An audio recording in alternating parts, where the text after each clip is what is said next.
चलिए स्टार्ट करते हैं। Good evening, good evening, good evening. काफी लोग यहाँ पर जुड़ चुके हैं। राम राम सभी को भाई, राम राम। चलिए तो देखो यहाँ पर आपका इतिहास का ही आपका ये क्वेश्चन है। अगर आपने नहीं पढ़ा है तो आज देख सकते हैं। यहाँ पर आपसे कह रहा है कि पुरी में रथ यात्रा किसके सम्मान में निकाली जाती है। चलिए जवाब दीजिएगा कि पुरी में जो रथ यात्रा है ये किसके सम्मान में निकाली जाती है। चलिए राइट आंसर आपको बताना है। चलिए कुछ लोगों के तो आ गए, बिल्कुल फास्ट जवाब आ गया है। यहां पर आपका राइट आंसर आपका बनेगा कौन सा? भगवान जगन्नाथ। ठीक है, ऑप्शन राइट आपका बनेगा यहां पर सी, भगवान जगन्नाथ के सम्मान में रथ यात्रा निकाली जाती है। ऑप्शन राइट आपका हो जाएगा कौन सा? यहां पर आपका सी हो जाएगा। ठीक है, क्लियर है। अगले प्रश्न आते हैं। प्रश्न आपसे अगला है, नासिक में कुंभ मेला निम्न में से किस एक नदी के तट पर लगता है।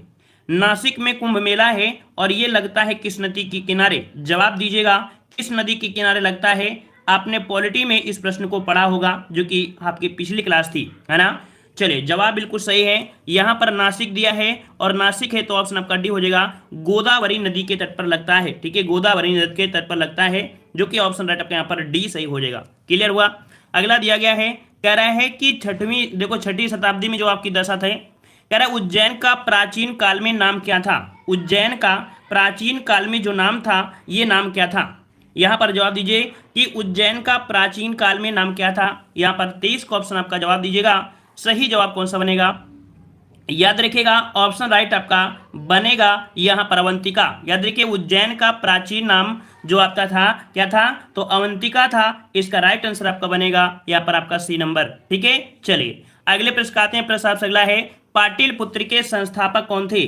पाटिलपुत्र के संस्थापक कौन थे। यहां पर जवाब दीजिए पाटिलपुत्र के संस्थापक। वेरी गुड, काफी अच्छा प्रयास है। इसका मतलब है कि आपने पढ़ लिया है सब कुछ, है ना। चलिए तो देखो पाटिलपुत्र की जो स्थापना किया था वह उदयन ने किया था। किसने किया था? उदयन ने किया था। इसका राइट आंसर आपका ए हो जाएगा, उदयन ने किया था। ठीक है, आगे बढ़ते हैं। अगला प्रश्न आपका दिया है कि पाटिलपुत्र को किस शासक ने सर्वप्रथम अपनी राजधानी बनाया था। पाटिलपुत्र को किस शासक ने सर्वप्रथम अपनी राजधानी बनाया था, किसने बनाया था। चलिए 25 के ऑप्शन आ रहे हैं जो कि बिल्कुल सही जवाब है। याद रखिएगा ये है आपके कौन, तो आपके चंद्रगुप्त मौर्य ने पाटिलपुत्र को, यहाँ पर कह सकते हैं पाटिलपुत्र को किस शासक ने, तो सर्वप्रथम राजधानी आपके चंद्रगुप्त मौर्य ने बनाया था। इसका राइट आंसर आपका बनेगा कौन सा? ए नंबर आपका हो जाएगा। अगला प्रश्न आपसे पूछा गया है, कह रहे निम्नलिखित में से किस राजा ने पाटिलपुत्र बसाया था। किस राजा ने पाटिलपुत्र बसाया था। यहाँ पर सही जवाब कौन हो जाएगा? चलिए 26 का जवाब देना है और 26 का ऑप्शन राइट। वेरी गुड, यहां पर देखिए पाटिलपुत्र बसाया था। 206 का ऑप्शन राइट आपको बनेगा यहां पर उदयन, जो आपने अभी अभी पढ़ा था। ऑप्शन आपका डी हो जाएगा। अगला है, उदयन वासदत्ता की दंत कथा संबंधित है। उदयन वासदत्ता की दंत कथा जो आपके कह सकते हैं कि ये संबंधित है, ये आपकी संबंधित है किससे। आपका सही जवाब कौन सा बनेगा? याद रखिए 207 का ऑप्शन राइट आपका हो जाएगा, उज्जैन से संबंधित है। याद रखिए उदयन वासदत्ता की जो दंत कथा है ये संबंधित किससे है, तो आपके उज्जैन से है। इसका राइट आंसर आपका ए सही हो जाएगा, जिसका भी जवाब यहाँ पर आपका आ रहा है ए नंबर, बिल्कुल क्लियर हो जाएगा। अगला दिया है, प्रथम मगध साम्राज्य का उत्कर्ष किस शताब्दी में हुआ था। प्रथम मगध साम्राज्य का उत्कर्ष किस शताब्दी में हुआ था। तो देखो यहाँ पर मगध साम्राज्य जो आया था ये आया था आपकी 6ठी ईस्वी पूर्व में। इसका राइट आंसर आपको हो जाएगा ईस्वी पूर्व की 6ठी शताब्दी में आया था। तो 208 का ऑप्शन राइट आपका बनेगा, बी नंबर आपका राइट हो जाएगा। अगला प्रश्न आपसे दिया है कि प्रारंभिक गणतंत्र में कौन सा नहीं था। प्रारंभिक गणतंत्र में कौन सा नहीं था। प्रारंभिक गणतंत्र में कौन सा नहीं था। 209 का ऑप्शन आपका हो जाएगा। देखो शाक्य भी थे, लिच्छवी भी थे। ठीक है, यहां पर आपके जो आपका हो जाएगा ऑप्शन सी, ये आपके योधेय ये गणतंत्र के समय नहीं थे। इसका राइट आंसर आपका यहाँ पर सी हो जाएगा, योधेय ये आपके नहीं था। ये आपने पढ़ा भी नहीं होगा, सिंपल सी बात है। अगला दिया है, विश्व का पहला गणतंत्र वैशाली में किसके द्वारा स्थापित किया गया।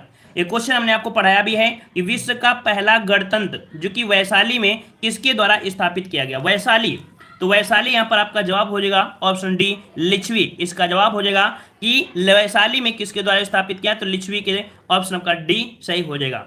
अगला आपसे पूछा गया है, कह रहा है ईस्वी पूर्व 6ठी शताब्दी में विश्व की प्रथम गणतंत्रात्मक व्यवस्था कहाँ थी। ये देखिए विश्व की प्रथम गणतंत्रात्मक व्यवस्था है और गणतंत्रात्मक व्यवस्था जो आपकी थी आपकी वैशाली ही थी। जिसका भी जवाब यहाँ पर ए आ रहा है बिल्कुल सही हो जाएगा, वैशाली आपका बिल्कुल राइट हो जाएगा। ठीक है, चलिए अगला दिया है कि 6ठी शताब्दी ईस्वी पूर्व के 16 महाजनपदों के विषय में निम्नलिखित में से किस बौद्ध ग्रंथ में सूचना मिलती है। आपने पढ़ा भी होगा कि 16 महाजनपद हैं और इनके विषय में जो सूचना मिलती है वो कौन से बौद्ध ग्रंथ में मिलती है। चलिए राइट आंसर आपका हो जाएगा आगंतुर निकाय में, इसका राइट आंसर आपका बनेगा डी आगुंतर। ठीक है, आगुत्तर निकाय में ये मिलती है जो बौद्ध ग्रंथ में है, ऑप्शन राइट आपका बनेगा यहाँ पर डी हो जाएगा। ठीक है, अगला प्रश्न आपका दिया है कि महाभारत के अनुसार उत्तरी पांचाल की राजधानी स्थित थी। महाभारत के अनुसार उत्तरी पांचाल की जो राजधानी स्थित थी वो आपकी कहाँ स्थित थी। चलिए 213 के जवाब आ रहे हैं। 213 का ऑप्शन कुछ लोगों के आ चुके हैं जो कि बिल्कुल सही है। याद रखिए महाभारत के अनुसार उत्तरी पंचाल जो आपका था उसकी राजधानी अहिछत्र में, ऑप्शन राइट आपका हो जाएगा सी अहिछत्र हो जाएगा। ठीक है, चलिए अगला है 6वीं शताब्दी ईस्वी पूर्व में सुक्तिमती राजधानी थी। सुक्तमती जो राजधानी हुआ करती थी ये हुआ करती थी कहाँ की राजधानी, याद रखिए ये आपकी चेद की राजधानी हुआ करती थी। सुक्तिमती राजधानी किसकी हुआ करती थी, चेद की, चेदी वंश की, तो ऑप्शन राइट आपका यहाँ पर सी सही हो जाएगा, चेद बन जाएगा। ठीक है, अगला दिया है कि गोदावरी नदी के तट पर स्थित महाजनपद कौन था। गोदावरी नदी के तट पर स्थित जो आप कह सकते हैं यहाँ पर आपका महाजनपद था वो आपका कौन सा था। चलिए तो यहाँ पर याद रखिएगा 215 का जवाब बनेगा ऑप्शन सी जो था कौन, अस्सक। ठीक है, अस्सक यहाँ पर आपका 215 का जवाब हो जाएगा सी, जो गोदावरी नदी के तट पर आपके दक्षिण भारत में था वो आपके यहाँ पर कौन सी, अस्सक हो जाएगा, ऑप्शन आपका बन जाएगा सी। अगला है मगध की राजधानी कौन सी थी। मगध की राजधानी कौन सी थी, मगध की राजधानी पूछा है, सभी लोग जवाब दीजिएगा इसका सही जवाब कौन सा हो जाएगा। मगध की राजधानी 216 का सही जवाब। तो याद रखिए मगध की राजधानी थी राजगृह, जिसे हम लोग राजगिरी के नाम से भी जानते हैं, ऑप्शन राइट आपके यहाँ पर सी सही हो जाएगा। ठीक है, अगले प्रश्न आते हैं। प्रश्न आपसे पूछा गया है कि निम्नलिखित में से कौन एक मगध साम्राज्य की राजधानी नहीं रहा है। देखिए इनमें से मगध साम्राज्य की राजधानी नहीं रहा है, कौन नहीं रहा है, तो देखिए यहाँ पर गिरव्रत रहा है, गया भी है, पाटलिपुत्र, लेकिन कौशाम्बी आपके मगध साम्राज्य की राजधानी नहीं रही है। ठीक है, तो यहाँ पर आपका जवाब कौन हो जाएगा, यहाँ पर आपका डी हो जाएगा। सर एक बार फिर से बोलिए ना, अब क्या बोले, अब ये भी बोलना कोई बात होती है, कुछ बात बोला करिए, कौन सा प्रश्न रिपीट करना है। बोल तो हम लगातार रहे हैं, सुबह से लगातार बोल ही रहे हैं ना। अब बोलने का मतलब क्या होता है भाई, कुछ लोग पूछा करो तो ऐसा कि हम समझ जाएं, है ना। हम अमेरिका वाले तो है नहीं, तो ऐसा लैंग्वेज पूछा करो भैया हमारे ये नहीं समझ में आया। चलिए कह रहा आपसे प्राचीन श्रावस्ती का नगर विन्यास किस आकृति का है।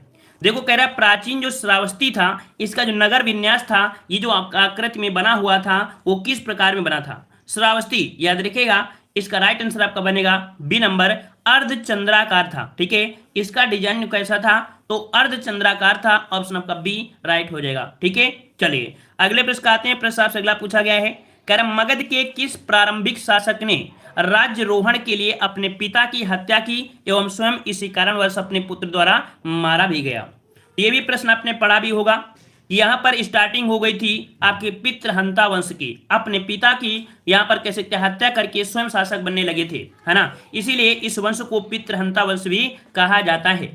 तो आपका जवाब हो जाएगा ऑप्शन आपका बी, अजात शत्रु। ठीक है, कौन थे, अजात शत्रु ने यहाँ पर कह सकते हैं किया था ये काम, तो आपका जवाब हो जाएगा बी नंबर। ठीक है, अगला प्रश्न आपसे पूछा गया है, कह रहा नंद वंश के पश्चात मगध पर किस राजवंश ने शासन किया था। चलिए यहाँ पर कह रहे हैं सर जी आपकी हिस्ट्री की क्लास डिटेल में भी चलती है क्या। जी हाँ, डिटेल में भी चलती है। चलिए तो नंद वंश के पश्चात मगध पर किस राजवंश ने शासन किया था।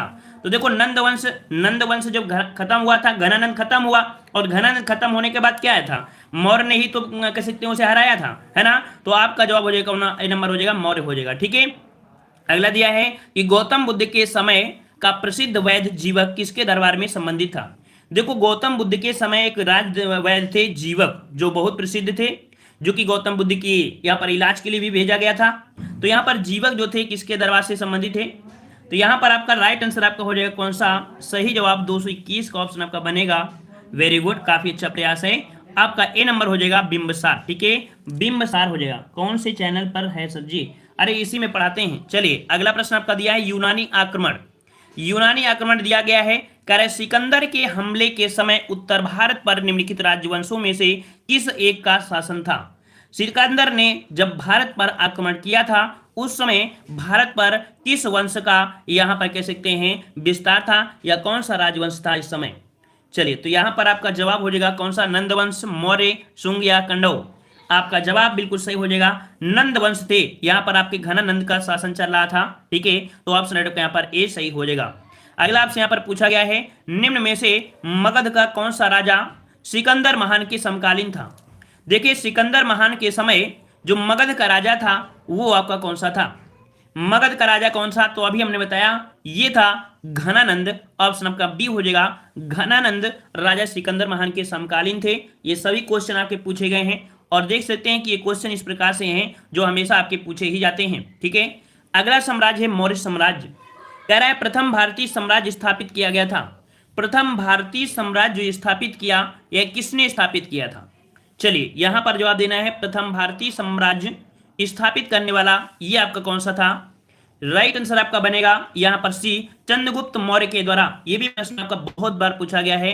राइट आंसर आपका यहां पर सी हो जाएगा। ठीक है, पसंद आ रहा है तो भाई वीडियो को लाइक करते रहिए, सब लोग शेयर भी करिए, दोस्तों को भी शेयर करें। चलिए, और डेली क्लास लीजिए, तभी आपको आनंद आएगा पढ़ने में। चलिए, जिसके ग्रंथ में चंद्रगुप्त मौर्य का विशिष्ट रूप से वर्णन हुआ है वो आपका कौन सा है?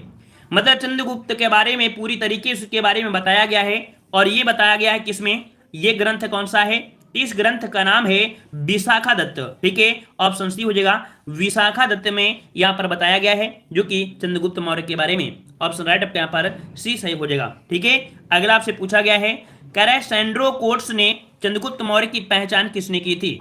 सैंड्रो कोट्स से चंद्रगुप्त मौर्य की जो पहचान की थी वो आपके किसने किया था? अच्छा, चार ऑप्शन आपके हैं। चलिए, चार ऑप्शन दिए हैं। सैंड्रो कोट्स से चंद्रगुप्त मौर्य की पहचान जो किया था किसने किया था? यहां पर राइट आंसर आपका बनेगा विलियम जोन्स ने। किसने किया था? विलियम जोन्स ने किया था। इसका राइट आंसर आपका ए सही हो जाएगा। अगला आपसे पूछा गया है, कह रहा है निम्न में से किसने सैंड्रो कोट्स, देखो सैंड्रो कोट्स किसको बोला जाता है? चंद्रगुप्त मौर्य को ही तो बोला जाता है। तो किसने सैंड्रो कोट्स अर्थात चंद्रगुप्त मौर्य और सिकंदर महान की भेंट का उल्लेख किया है? मतलब जो आपके चंद्रगुप्त मौर्य थे, सिकंदर महान थे, इनके भेंट का जो उल्लेख किया है वो किसने किया है? किसने किया है?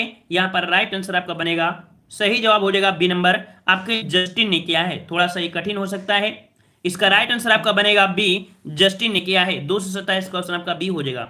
अगला पूछा गया है, कौटिल्य प्रधानमंत्री थे। कौटिल्य प्रधानमंत्री थे, ये किसके प्रधानमंत्री थे? 228 का जवाब देना है।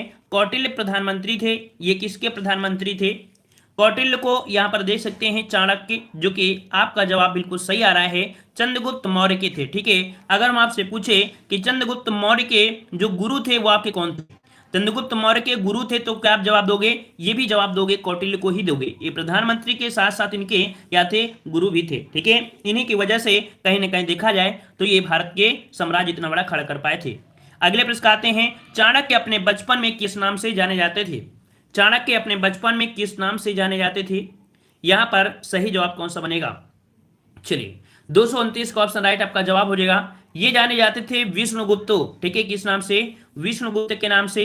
यहां पर आपका जवाब हो जाएगा सी नंबर। ठीक है, चलिए अगला दिया गया है, यहां पर आपसे कह रहा है चलिए राष्ट्रीय प्रतीक यहां पर आ गया है। कह रहा भारत का राष्ट्रीय पशु क्या है? बिल्कुल इजी क्वेश्चन है। भारत का राष्ट्रीय पशु क्या है?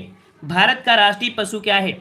एक बार भाई सभी लोग वीडियो को लाइक कर दीजिए। शर्म आ रही है तो मत लगाइएगा। ठीक है, लग रहा है कि भाई मेहनत कर रहे हैं, फ्री फंड में पढ़ रहे हो, है ना, कुछ ज्ञान आपको मिल रहा होगा, और आप लोग भाई लाइक करने में कुछ दिक्कत नहीं होनी है, आपको ना पैसा लगता है, कुछ नहीं लगता है, फिर भी आप लोग पता नहीं क्या सर में करते हो। कुछ दिक्कत हुआ करती बोल दीजिए, अगर दिक्कत करते हैं तो आपके बाद हम बोलेंगे नहीं कि आप लोग लाइक कर दिया करिए। इसे तो हमें ऐसा लगा करता है कि बस हम पढ़ा दिया है, आप लोग भंडारा खा के बिल्कुल चले गए, कोई मतलब ही नहीं है। भाई खुद तो आप सोचो यार, कोई फ्री पढ़ा रहे हैं, अभी अभी यहीं पर कोर्स आपका लंच कर देंगे तो आप ही कहोगे सर जी आप भी सभी यूट्यूबर की तरह हो गए, आप भी सभी की तरह सब लोग यूट्यूब मतलब पढ़ाने लगे हैं पैसे लेके, आप भी उसी प्रकार बन गए, फिर हमारी तुलना किससे करोगे? ऐसे कम से कम तुलना भी कर लेते हो ना। चलिए, कह रहा भारत का राष्ट्रीय पशु क्या है? भारत का राष्ट्रीय पशु बिल्कुल इजी है। यहां पर आपका जवाब कौन सा हो जाएगा? 131 का ऑप्शन सी हो जाएगा, बाघ हो जाएगा। ठीक है, बाघ हो जाएगा। अगला प्रश्न आपका दिया है कि भारत का राष्ट्रीय पुष्प कौन सा है? देखो इजी है, 5 क्वेश्चन बिल्कुल इजी ले लिए हैं। भारत का राष्ट्रीय पुष्प जो आपका पुष्प है वो आपका कौन सा है? यहाँ पर सही जवाब हो जाएगा बी, आपका कमल है। ठीक है, कमल है। अगला दिया है भारत का राष्ट्रीय पक्षी कौन सा है? भारत का राष्ट्रीय पक्षी क्या है? तो मोर है। ये भी आप जानते हैं, इसलिए बिल्कुल हवा में यहाँ पर है। अगला है भारतीय राष्ट्रीय ध्वज में जो चक्र है उसमें कितनी तीलियां हैं। भारतीय राष्ट्रीय ध्वज में जो तीलियों की संख्या है वो आपकी कितनी है, तो आपकी 24 है। ऑप्शन राइट यहाँ पर सी हो जाएगा 24। अगला है संपूर्ण राष्ट्रगान का वादन अर्थात जो गायन होता है इसका समय कितना है। संपूर्ण राष्ट्रगान का जो होता है कितने सेकंड में, तो आपके 52 सेकंड में। ऑप्शन राइट का सी सही हो जाएगा। अगला आपसे यहाँ पर पूछा गया है, कह रहा है संघ एवं राज्य क्षेत्र से संबंधित आपके क्वेश्चन लिए गए हैं। कह रहा है नए राज्य के गठन की शक्ति निहित है। अगर नया राज्य बनाना है इसके लिए जो शक्ति दी गई है वो किसे दी गई है, कौन बना सकता है, नए राज्य का गठन कर सकता है। तो याद रखिए ये जो शक्तियां हैं वो आपके संसद में निहित हैं। ऑप्शन आपका ए सही हो जाएगा, संसद हो जाएगा। ठीक है। अगला आपसे पूछा गया है कि संविधान के प्रथम अनुच्छेद के अनुसार भारत है। संविधान के प्रथम अनुच्छेद के अनुसार जो भारत है, भारत को बोला गया है आर्टिकल 1 में जो बोला गया है कि भारत राज्यों का क्या होगा, एक संघ होगा। भारत राज्यों का क्या होगा, एक संघ होगा। तो संघ होगा तो आपका जवाब भी कहां पर होगा, ऑप्शन डी हो जाएगा, भारत राज्यों का संघ, या इसे यूनियन के नाम से भी कह सकते हैं। ठीक है। अगला प्रश्न आपसे पूछा गया है कि भारत में संघ राज्यों का प्रशासन कौन होता है। भारत में जो संघ केंद्र शासित प्रदेश होते हैं उनका जो आपका प्रशासक होता है, देखरेख वाला होता है, वो आपके कौन से होते हैं। चलिए तो ऑप्शन राइट आपका हो जाए कौन सा, यहां पर दिया है उपराष्ट्रपति, उपराज्यपाल, गृह मंत्री या प्रशासक। राइट आंसर आपका कौन सा हो जाएगा, 138 में सभी का जवाब यहां पर आ रहा है राष्ट्रपति। तो आपका जवाब कौन हो जाएगा, ये हो जाएगा राष्ट्रपति। लेकिन अगर आपके ऑप्शन में राष्ट्रपति नहीं होता है तब आप डायरेक्ट आपको देना है क्या, प्रशासक, क्योंकि वो कार्य प्रशासक में हो जाते हैं, वो आपके बन जाते हैं। ठीक है। अगले प्रश्न आते हैं, प्रशासक है भारतीय संघ के अंतर्गत किसी राज्य को मिलाने का अधिकार किसे दिया गया है। कोई भी अगर राज्य है उसको अगर भारतीय राज्य में मिलाना है, किसी भी संघ को, किसी भी केंद्र शासित प्रदेश को अगर राज्य में मिलाना है, इसका जो अधिकार दिया गया है, यह अधिकार किसे दिया गया है। याद रखिए ये भी अधिकार है आपके संसद को। तो ऑप्शन आपका सी हो जाएगा, संसद बन जाएगा। ठीक है। अगला आपसे पूछा गया है, यदि भारतीय संघ में एक नए राज्य का सृजन किया जाना है तो संविधान की किस अनुसूची में संशोधन करना आवश्यक है। देखो अगर कोई भी भारतीय संघ में एक नए राज्य का सृजन करना है तो एक यहाँ पर कह सकते हैं संविधान में सृजन किया सकता है। तो आपकी अनुसूची में कौन सी, तो आपकी किस अनुसूची में संशोधन करना होगा, तो आपको पता है कि ये सब बारे में दिया गया है प्रथम अनुसूची में। तो आपका जवाब कौन सा हो जाएगा, यहाँ पर आपका डी हो जाएगा, प्रथम अनुसूची हो जाएगा। अगला आपसे पूछा है भारत में कितने संघ शासित प्रदेश हैं, कितने केंद्र शासित प्रदेश हैं आपके भारत में। इसका राइट आंसर आपका कौन सा बनेगा। चलिए तो यहाँ पर जवाब कौन सा हो जाएगा, 141 का ऑप्शन राइट। यहाँ पर याद रखिएगा कि 8 केंद्र शासित प्रदेश हैं, 8 केंद्र शासित प्रदेश और आपके 28 राज्य हैं। तो आपका जवाब कहाँ हो जाएगा, आपका सी सही हो जाएगा। ठीक है। अगले प्रश्न आते हैं, प्रश्न आपसे अगला है कि लोकसभा में केंद्र शासित प्रदेशों के लिए कितने सीटें या स्थान आरक्षित किए गए हैं। लोकसभा में केंद्र शासित प्रदेशों से जो आपकी सीटें हैं वो आपकी कितनी सीटें हैं। चलिए तो इसका ऑप्शन आपका क्या हो जाएगा, याद रखिए ऑप्शन आपका हो जाएगा कौन सा, ए हो जाएगा, 20 सीटें निर्धारित की गई हैं जो लोकसभा में हैं वो आपके केंद्र शासित प्रदेश से। ठीक है। अगला प्रश्न आपसे पूछा गया है कि राज्य पुनर्गठन आयोग ने 1 नवंबर 1956 को कितने राज्य तथा कितने संघ राज्य बनाए हैं। 1 नवंबर 1956 को कितने राज्य तथा कितने संघ राज्य बनाए हैं। यहाँ पर 143 का जवाब कौन सा हो जाएगा। यहाँ पर याद रखिएगा 1 नवंबर 1956 को 14 राज्य और 6 केंद्र शासित प्रदेश आपके बनाए गए थे। इसका राइट आंसर आपका बनेगा ए नंबर आपका सही हो जाएगा। ठीक है। अगला प्रश्न आपसे पूछा गया है कि भारत में कितने राज्य एवं संघीय क्षेत्र आपके हैं। भारत में कितने राज्य एवं संघीय क्षेत्र हैं। तो यहाँ पर अभी हमने आपको बताया था कि 28 राज्य और 8 केंद्र शासित प्रदेश हैं, जो कि यहाँ पर देख सकते हैं कि 3 ऑप्शन में कोई नहीं है। तो डी नंबर आपका दिया है, उपयुक्त में से कोई नहीं। आपका जवाब कौन हो जाएगा, डी नंबर आपका सही हो जाएगा। डी नंबर आपका होगा क्योंकि आपको पता है कि आपके 28 राज्य हैं और 8 केंद्र शासित प्रदेश हैं। तो ऑप्शन डी हो जाएगा, इनमें से कोई नहीं। ठीक है। अगले प्रश्न आते हैं, प्रश्न आपसे अगला है कि किस राज्य की राजधानी का नाम स्वतंत्रता प्राप्ति के बाद अभी तक नहीं बदला गया है। किस राजधानी का नाम स्वतंत्रता प्राप्ति के बाद अभी तक नहीं बदला गया है। यहाँ पर 145 का सही जवाब कौन हो जाएगा। तो यहाँ पर आपका जवाब हो जाएगा, देखो तमिलनाडु, पश्चिम बंगाल है, केरल है और आपका जवाब डी है, आंध्र प्रदेश अर्थात जो तेलंगाना है। ठीक है। तो ये आपका इसी नाम से ही आपका जाना जा रहा है। ठीक है। अगला प्रश्न आपका दिया गया है, कह रहे दिल्ली एक है। दिल्ली जो आपका है कैसा है, एक राज्य है, एक केंद्र शासित प्रदेश है या एक स्वायत्त शासित परिषद है, या इनमें से कोई नहीं। इसका राइट जवाब सही कौन सा हो जाएगा। चलिए 146 का ऑप्शन राइट आपका जवाब हो जाएगा बी हो जाएगा, ये केंद्र शासित प्रदेश दिल्ली है। ठीक है, ऑप्शन आपका बनेगा यहाँ पर बी नंबर। अगला प्रश्न आपका दिया है कि सिक्किम भारत का एक राज्य बनाया गया था। याद रखिएगा कि जो सिक्किम था ये भारत का राज्य नहीं हुआ करता था, लेकिन यही एक ऐसा है जिसे भारत में मिलाया गया था सिक्किम को स्वतंत्रता के बाद। यहां पर आपका 147 का ऑप्शन सी हो जाएगा, 35वें संशोधन के अंतर्गत इसे किया गया था। राइट आंसर आपका यहां पर हो जाएगा सी नंबर, आपके 35वें संशोधन के अंतर्गत। नेक्स्ट प्रश्न दिया है तेलंगाना राज्य रूप में आया था, मतलब अस्तित्व में आया था।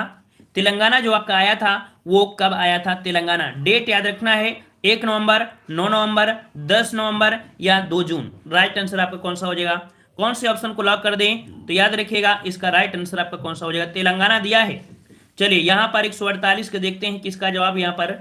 चलिए तो यहां पर जवाब किसी का ये आ रहा है, सबके अलग अलग आ रहे हैं, सबके अलग अलग आ रहे हैं। इसका राइट आंसर आपको जो बनेगा ऑप्शन राइट आपका सही हो जाएगा डी, 2 जून 2014 को। याद रखिए 2 जून 2014। याद कैसे करना है? याद रखना है 2014 है, 2 यहां पर है, 2 यहां पर आपको डायरेक्ट याद रखना है, और जून का महीना है मतलब गर्मी का महीना है ना, तो आपको याद रखना है डी नंबर। ठीक है, अगला प्रश्न आपका दिया है भाषा के आधार पर राज्यों के गठन हेतु राज्य पुनर्गठन आयोग की स्थापना कब की गई थी? यहां पर दिया है राज्य पुनर्गठन आयोग, राज्य पुनर्गठन आयोग है, पुनर्गठन आयोग है, इसकी स्थापना की गई थी 1953 में। ऑप्शन राइट आपका यहाँ पर सी हो जाएगा, 1953 में की गई थी। ठीक है ना, और यहां पर कह सकते हैं राज्यों को जो बांट दिया गया था वो आपके 1956 में कर दिया गया था। ठीक है, अगले प्रश्न आते हैं। प्रश्न से अगला पूछा गया है भाषाई आधार पर राज्यों का पुनर्गठन कब किया गया?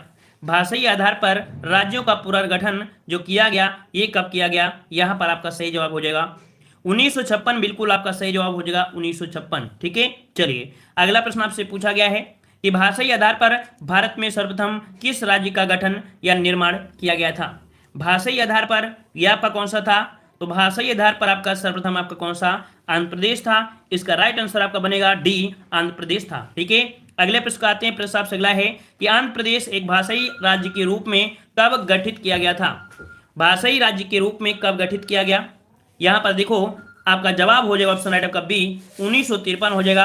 ऑप्शन आपका हो जाएगा कौन सा? बी हो जाएगा। गठन पूछा है, गठन पूछा है, और अगर पुनर्गठन पूछ लेता, अगर पुनर्गठन पूछ लेता तब 1956 करते। याद रखिएगा अगर पुनर्गठन बोल देता तब हम 1956 कहते। यहां पर इसका जवाब हो जाएगा कौन सा? बी सही हो जाएगा। अगला आपसे पूछा गया है कि भारत में राज्य पुनर्गठन आयोग की संस्तुति के आधार पर राज्यों का पुनर्गठन किस वर्ष किया गया था? राज्यों का पुनर्गठन कब किया गया? तो राइट आंसर आपका सी हो जाएगा 1956 में किया गया था। ठीक है, अगला पूछा गया है नागरिकता से संबंधित क्वेश्चन दिया है कि भारतीय संविधान निम्न में से कौन सी नागरिकता प्रदान करता है? भारत में जो आपकी नागरिकता है, भारत में जो आपकी नागरिकता है ये कैसी है? दोहरी नागरिकता है, एकल नागरिकता है, या दोनों है? कौन सी नागरिकता है? यहां पर सही जवाब कौन सा हो जाएगा? चलिए तो देखो यहां पर आपका सही जवाब हो जाएगा कौन सा? भारत में जो नागरिकता है वो आपकी एकल नागरिकता है। याद रखिएगा जो आपके ब्रिटेन से ली गई है, ब्रिटेन से ली गई है एकल नागरिकता, बी नंबर। अगला प्रश्न आपका दिया है भारतीय नागरिकता नहीं प्राप्त की जा सकती है। भारतीय नागरिकता नहीं प्राप्त की जा सकती है, बताइए जन्म द्वारा, देशीकरण द्वारा, किसी भूभाग के सम्मिलित द्वारा, भारतीय बैंक में धन जमा करके। तो यहां पर याद रखिएगा भारतीय बैंक में धन जमा करके भी आपको नागरिकता नहीं मिल सकती है। ठीक है, ऑप्शन यहां पर डी हो जाएगा। लेकिन दूसरे देशों में क्या होता है, यहां से भाग कर जाने वाले को तुरंत नागरिकता भी दे देते हैं क्योंकि उनको पैसा प्यारा है, लेकिन हम देश में अपनी संस्कृति, अपनी कल्चर प्यारी है। ठीक है, अगला आपसे पूछा गया है, कह रहा है किस देश में दोहरी नागरिकता का सिद्धांत स्वीकार किया गया है? मतलब जो आपकी कह सकते हैं कि दोहरी नागरिकता है, दोहरी नागरिकता है, यह आपके कहां पर दी गई है? दोहरी नागरिकता यहां पर याद रखिए दोहरी नागरिकता आपकी कहां पर है? तो आपकी संयुक्त राज्य अमेरिका में है। इसका राइट आंसर आपका हो जाएगा डी। अगर क्वेश्चन आपसे पूछा जाए कि भारत में दोहरी नागरिकता का जो प्रावधान लिया गया था कहां से, तो आपके संयुक्त राज्य अमेरिका से। ऑप्शन आपका डी हो जाएगा। अगला दिया गया है मूल अधिकार से क्वेश्चन दिया है कि निम्न में से किसको संविधान द्वारा मौलिक अधिकारों को लागू करने की शक्ति दी गई है? जो आपके मौलिक अधिकार हैं इनको लागू करने की जो शक्ति है वो किसके पास है? मौलिक अधिकार लागू करने की जो शक्ति है वो आपके किसके पास है? इसका राइट आंसर सही जवाब कौन सा बनेगा? तो याद रखिएगा मौलिक अधिकार लागू करने की शक्ति जो आपकी दी गई है वो आपकी दी गई है, ऑप्शन डी हो जाएगा। सर्वोच्च न्यायालय सुप्रीम कोर्ट दी गई है, ऑप्शन आपका हो जाएगा डी। इसीलिए कहा जाता है कि मूल अधिकारों की रक्षा कौन करता है, तो आपका सुप्रीम कोर्ट करता है, ठीक है ना। और आर्टिकल 226 के तहत उच्च न्यायालय भी रक्षा करता है, ठीक है। अगले प्रश्न आते हैं, प्रश्न आपसे अगला पूछा गया है, यहां पर कह रहा है बिम्बनाथ झील है, बिम्बनाथ जो झील है ये कहां पर है, किस राज्य में है बिम्बनाथ झील। ज्योग्राफी का क्वेश्चन आपका आ चुका है, ज्योग्राफी से क्वेश्चन आपका पूछा गया है, यहां पर सही जवाब कौन सा हो जाएगा, बिम्बनाथ झील पूछा गया है। याद रखिएगा अगर भारत में पूछे कि भारत में सबसे लंबी झील, तो यहां पर कह सकते हैं कि जो आपकी जो उड़ीसा में है चिल्का झील, उसके बाद ये झील आपकी आती है, ठीक है। केरल की सबसे बड़ी झील भी है, ये है आपकी कहां पर, ऑप्शन बी हो जाएगा, केरल में है बिम्बनाथ झील, ठीक है, बिम्बनाथ झील है। और यहां पर आपसे अगला पूछा गया है, कह रहा आपसे यहां पर कह रहा है निम्न में से कौन सा एक लैगून नहीं है, लैगून का मतलब अगर आप जानते हैं तो जवाब दे सकते हैं।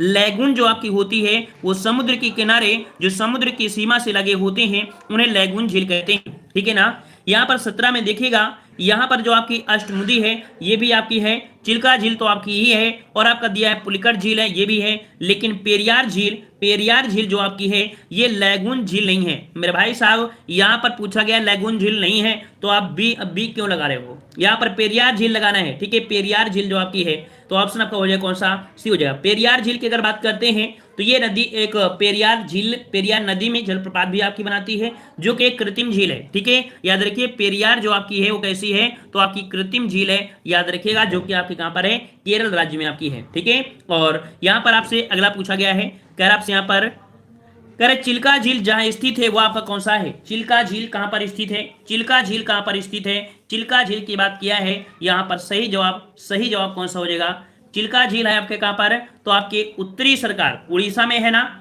उड़ीसा में जो आपका तट पड़ता है, उड़ीसा में जो तट पड़ता है वो आपका उत्तरी सरकार पड़ता है, क्योंकि यहां पर पड़ता है कोरोमंडल, यहां पर पड़ता है कोरोमंडल, तो यहां तो है नहीं है, और ये उड़ीसा वाला है उत्कल बंग, है ना, तो उत्तरी सरकार, ऑप्शन डी सही हो जाएगा। अगला पूछा गया है, कह रहा आपसे यहां पर कि निम्न में से कौन सी जोड़ी झील और राज्य में सुमेलित नहीं है। यहां पर दी गई झील और आपका राज्य, देखिए यहां पर कह रहा है लोकटक दिया है, अच्छा सुमेलित है, लोकटक झील दिया है मणिपुर में है, ये तो आपका बिल्कुल सही है। लोकटक झील कहां पर है, मणिपुर में तो आपकी है ना। यहां पर दिया है उदय सागर, यहां पर दिया है उदय सागर, तो यहां पर उदय तो आपका है नहीं है, ठीक है ना। तो यहां पर डायरेक्ट आपको पता है कि लोकटक झील मणिपुर में है। अभी सभी क्वेश्चन आपको मिल जाएंगे, जैसे आपका कोलेरू है आंध्र प्रदेश में है, ठीक है। चलिए अगला पूछा गया है, कह रहा है कि भारत के किस राज्य में फुल्लर झील स्थित है। फुल्लर झील जो आपकी है, फुल्लर झील वो आपकी कहां पर स्थित है, यहां पर जवाब दीजिए। 21 का सही जवाब कौन सा बनेगा, चलिए 21 का जवाब यहां पर आपका जवाब हो जाएगा ऑप्शन राइट आपका सी। फुल्लर झील आपकी कहां पर है, तो आपकी पीलीभीत में है। पीलीभीत की बात करते हैं तो आपका उत्तर प्रदेश हो जाएगा, ऑप्शन आपका सी सही हो जाएगा। अगला आपसे पूछा गया है, कह रहा है निम्न में से कौन सुमेलित नहीं है, कौन सुमेलित नहीं है। देखिए दिया है बिम्बनाथ झील दिया है केरल दिया है, लोकटक दिया है मेघालय, डल दिया है कश्मीर, पुलिकिट दिया है आंध्र प्रदेश और तमिलनाडु की सीमा पर।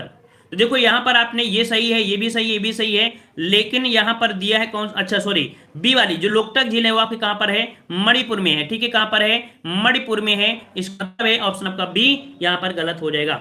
अगला प्रश्न आपका दिया गया है, कह रहा आपसे यहां पर कि कौन सी निम्न में से कौन सी सुमेलित है, कौन सुमेलित है।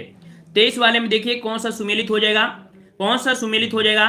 तो देखिए यहां पर आपका दिया गया है लोनार झील, लोनार झील आपके महाराष्ट्र में है, कहां पर है आपके महाराष्ट्र में है। नक्की झील पड़ती है राजस्थान में पड़ती है। वहीं पर कोलेरू दिया है आपके आंध्र प्रदेश में, तो ये जो ऑप्शन है आपका बिल्कुल सही हो जाएगा। कोलेरू जो आपकी झील है वो आपके आंध्र प्रदेश में पड़ती है, ठीक है ना। और पुलकिट झील जो आपकी है वो कहां है, तो आंध्र प्रदेश और आपके तमिलनाडु के बॉर्डर पर है, इसका ऑप्शन आपका सी सही हो जाएगा। अगला आपसे पूछा गया है, कह रहा आपसे यहां पर भारत की निम्न झीलों में से कौन असम में अवस्थित है। असम में पूछा है, असम में कौन सी आपकी है। चलिए 24 का जवाब कौन सा बनेगा, तो देखिए 24 का जवाब हो जाएगा असम में, तो असम में हमीर सागर नहीं है, ठीक है ना। यहां पर याद रखिए असम की झील है वो आपकी है चपनाला झील, ठीक है। कौन सी, क्वेश्चन पूछा गया था कि चपनाला झील किस राज्य में अवस्थित है, चपनाला झील कहां पर है, तो ऑप्शन डी हो जाएगा, चपनाला झील हो जाएगा डी नंबर, ठीक है। और अगले प्रश्न आते हैं, प्रश्न आपसे अगला पूछा गया है, यहाँ पर आपसे कह रहा है भारत की निम्न झीलों में से कौन असम में अवस्थित है। बताइए भारत में कौन सी आपकी झील है जो असम में अवस्थित है। तो असम में अवस्थित है कौन सी, तो आपका जवाब हो जाएगा डी, चपनाला झील हो जाएगा। ठीक है, अगला पूछा गया है, यहाँ पर आपसे कह रहा है, क्या हुआ, किसी की दिक्कत हो रही है क्या, नेट इशू कर रहा है कह रहे हैं। चलिए, कह रहा है भारत की निम्न झीलों में से कौन जम्मू कश्मीर में अवस्थित है। जम्मू कश्मीर दिया है फुल्लर झील, उलेरू, अंचार झील और आपका हमीर सागर झील। इनमें से आपका जवाब बनेगा, इनमें से आपका जवाब हो जाएगा ऑप्शन सी, अंचार झील। ठीक है, अंचार झील जो आपकी है वह कहां पर है, जम्मू कश्मीर में है। ठीक है ना, वहीं पर आपकी कोलेरू, तो आपने देखा कोलेरू आपकी कहां पड़ती है, आंध्र प्रदेश में पड़ता है। ठीक है, यहाँ पर दिया है हमीर सागर, हमीर सागर आपकी गुजरात में पड़ती है, गुजरात में पड़ती है। ठीक है ना, तो ये तो आपका होगा नहीं। फुल्लर झील आपकी यूपी में पड़ती है, तो इसका राइट आंसर आपका सी हो जाएगा। अगला आपसे पूछा गया है, यहाँ पर आपसे कह रहा है निम्नलिखित में से सुमेलित करना है। यहाँ पर आपसे कह रहा है सुमेलित करना है, मिलान कर लीजिएगा, मिलान करना है। यहाँ पर कौन सी है, तो अष्टमुडी, अष्टमुडी जो आपकी झील है ये आपके केरल में पड़ती है। कहाँ पड़ती है, केरल में, इसका 2 हो जाएगा। पुलिकट जो झील है, पुलिकट झील ये आपकी तमिलनाडु आपको लगाना है, तो इसका तमिलनाडु हो जाएगा। रूपकुंड जो झील है वो आपकी उत्तराखंड में है, इसका 4 हो जाएगा। सूरज कुंड जो आपका है ये कहाँ पड़ता है, तो आपके हरियाणा में पड़ता है, इसका आपका हो जाएगा 1 हो जाएगा। ठीक है, क्या हो जाएगा, 1 हो जाएगा। तो 2 3 4 1 2 3 4 1 2 3 4 1 2 3 4 1, राइट आंसर आपका बनेगा बी, 2 3 4 1 आपका बिल्कुल सही हो जाएगा। ठीक है, अगले प्रश्न आते हैं। प्रश्न आपसे अगला पूछा गया है, कह रहा है बर्फ से ढकी झील घेपन स्थित है। देखो एक झील है बर्फ से ढकी हुई है, नाम क्या है, घेपन, घेपन झील है। और ये जो आपकी है कहां पर है, याद रखिए हिमाचल प्रदेश में पड़ती है, हिमाचल प्रदेश में पड़ती है आपकी, आपकी कौन सी, तो आपकी घेपन झील पड़ती है। ठीक है ना, एक आपने सुना होगा लाहौल स्पीति जिला, लाहौल स्पीति जिला में ये आपकी पड़ती है। अगला दिया गया है, कह रहा आपसे यहाँ पर कयाल क्या है, कयाल क्या है, कयाल क्या है। तो हमने बताया था कयाल जो आपके होते हैं वो आपके क्या है, तो केरल के लैगून जो आपके हैं। देखो ऑप्शन आपका हो जाए कौन सा, कयाल जो आपके हैं क्या है, केरल के लैगून जो एरिया है, मतलब तटीय एरिया है उसे लैगून कहा जाता है। ठीक है ना, तो ऑप्शन राइट आपका हो जाए कौन सा, आपका डी हो जाएगा। एक और अगर बात करें तो आपने यहाँ पर कह सकते हैं लक्षद्वीप है, लक्षद्वीप जो छोटे छोटे द्वीपों से बना है वो आपका कयाल ही है। ठीक है, कयाल ही है, तो ऑप्शन आपका यहाँ पर हो जाएगा डी नंबर। अगले प्रश्न आते हैं। प्रश्न आपसे अगला पूछा गया है, कह रहा है निम्नलिखित में से कौन सी एक कृत्रिम झील है, कौन सी एक कृत्रिम झील है, कृत्रिम झील आपसे पूछा गया है। तो कह रहा है कोडाईकनाल जो कि आपके तमिलनाडु में है। ठीक है ना, याद रखिएगा। और कोलेरू आंध्र प्रदेश में, नैनीताल उत्तराखंड में है, रेणुका आपकी हिमाचल प्रदेश में। इसका राइट आंसर आपका बनेगा ए नंबर, कोडाईकनाल तमिलनाडु में है, जो कि ताजे जल की एक मानव निर्मित झील है। और यह झील तमिलनाडु के डिंडीगुल, आपने सुना होगा डिंडीगुल में, तो डिंडीगुल जिले में कोडाईकनाल शहर में आपकी स्थित है। तो ऑप्शन राइट यहाँ पर ए हो जाएगा।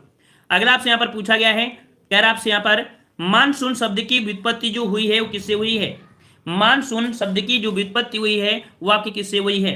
चलिए मानसून पूछा है, मानसून की अगर बात करते हैं तो आपका जवाब हो जाएगा अरबी भाषा से। मानसून की उत्पत्ति किससे हुई है, तो आपके अरबी भाषा से हुआ है। अरबी भाषा का एक शब्द होता है मौसम। ठीक है, मौसम शब्द से, मौसम शब्द से इसकी उत्पत्ति हुई है, जिसका तात्पर्य मौसम या ऋतु होता है। ठीक है, अगला आपसे यहाँ पर पूछा गया है, कह रहा है भारत के किस राज्य में मानसून का आगमन सबसे पहले होता है। भारत में किस राज्य में मानसून का आगमन सबसे पहले होता है। इस प्रश्न का जवाब आपको कमेंट बॉक्स में कमेंट करके डालना है। ठीक है ना, इसका जवाब आपको कमेंट करना है। और यहाँ पर हिस्ट्री, पॉलिटिक्स, ज्योग्राफी हमने कवर किया है। याद रखिएगा, आप यूपीएससी में आप कहीं जाते हैं, आप किसी में जाते हैं तो हिस्ट्री तो आपको पढ़ना ही पड़ेगा। पीईटी तो एक बहाना है, पीईटी तो एक बहाना है, आपको तो लेखपाल की वैकेंसी लेकर ही आना है। बात तो यही है ना, पीईटी तो एक बहाना ही है, हमें तो लेखपाल ही निकालना पड़ेगा ना। यहाँ पर पीईटी तो आ गया है, बहका दिया है हम लोगों को कि पीईटी में उलझे रहो, आने वाली वैकेंसी यूपीएसआई में रह जाओगे, लेखपाल में रह जाओगे। अगर आप सोचो कि थोड़ा थोड़ा पढ़ लेते हैं, आज हमने बहुत कुछ पढ़ लिया, ऐसा नहीं करना है। आपको आगे की एग्जाम देना है, जैसे यूपी टेट में होता है, सीटेट में होता है। ये लोग पढ़ते जरूर हैं, यूपी टेट निकालते हैं, सीटेट निकालते हैं, लेकिन मेन टारगेट क्या होता है, जिससे इनको जॉब मिलती है। जॉब किस मिलती है, सुपर टेट से मिलती है। इस कारण से आपको सुपर टेट की तरह निकालना है, क्या निकालना है, लेखपाल निकालना है, यूपीएसआई निकालना है। ठीक है ना, आपको इन छोटी छोटी चीजों में, पीईटी में घूमते फिरते नहीं रहना है। समझ में आ गया ना। ठीक है, मिलते हैं ना वीडियो में।